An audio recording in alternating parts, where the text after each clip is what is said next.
So I'm looking forward to a close race on this. We've got Winchester College on the right-hand side of your picture, the Buckinghamshire station, and on the left-hand side of your picture, it's the Norwich School. And I looked at this race before we started commentary, Mark, and I thought this might be quite a close race, close match-up between these two schools. Yeah, because both the schools were at national schools this year in the C final, so they've competed in, domestic regatta earlier on, and just, that uniqueness of being at Henley side by side with that kind of history of them racing already this season. It'd be interesting to see who deals with that in the best manner as we go into this headwind.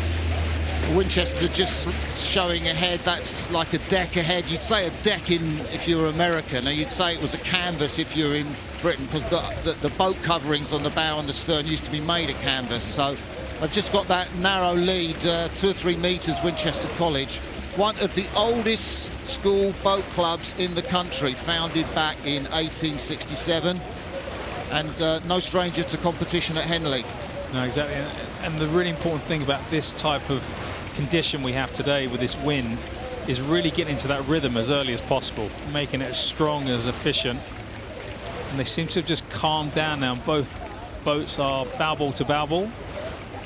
Yeah, we're getting a shot of Theo Burton, the Winchester bowman, on the extreme right of your picture, just keeping him with the rhythm of his crew. And that's a little push made by Norwich now, Mark. I think that's we'll probably have to see what impact that has when we go live. But this was the start phase. Great contest between these two crews early on in the first 500. So here we are live.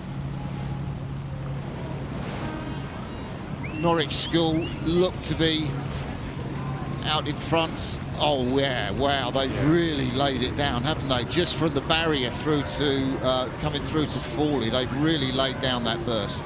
They really got into, we saw that in the early images of how quickly they got into their rhythm.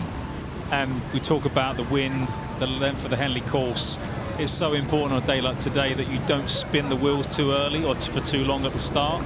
And they just seem more composed the way they came down to their race pace, and it's paying dividends in the bulk of the race, as you can see from the images on the screen now.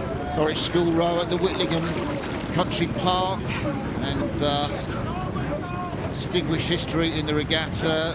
They won their first round last year, lost to Westminster in the second round. So they're no strangers to advancing on the first day of Henley, this crew. And that experience is so important with, half the crew having done that last year, and then the newer half, this is their first time racing at Henley, and they've been able to learn from those other athletes in your boat, where the Winchester crew, none of them have competed at Henley before. So it's kind of, they're going into the unknown, and sometimes that can be a little bit daunting. Yeah, Winchester had to qualify for this regatta, and I saw on their Twitter feed, it was just like they were tweeting, it's a huge achievement. I mean, they were so excited to have to qualify for this regatta.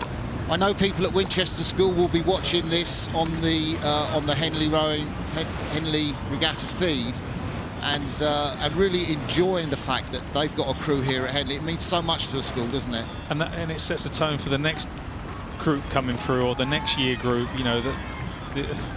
This is kind of, if you want to call it, this crew's legacy, that they've set it up for the future generations to want to experience racing at Henley, and then going a step further each time. So here comes Norwich School, closest to us. Daniel Wright in the bow seat, George McKean, Kit Whitaker, Christian Carter, Maxwell Murray, Benji Tremling, Matt Dyland in the 7th seat, and then in the stroke seat, Sonny Cooper, Cox by Toby Finch. You can see him there on the left of your picture. We can look at our commentary position as Norwich School ease through to the finish line. They've gone down through the pressure, just moved into a paddle now against their opponents from Winchester College.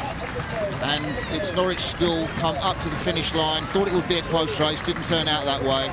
Great win for Norwich. They cross the finish line now, and they will wait for their opponents from Winchester College to come up to the line before they give the obligatory 3 cheers. And there's Winchester College.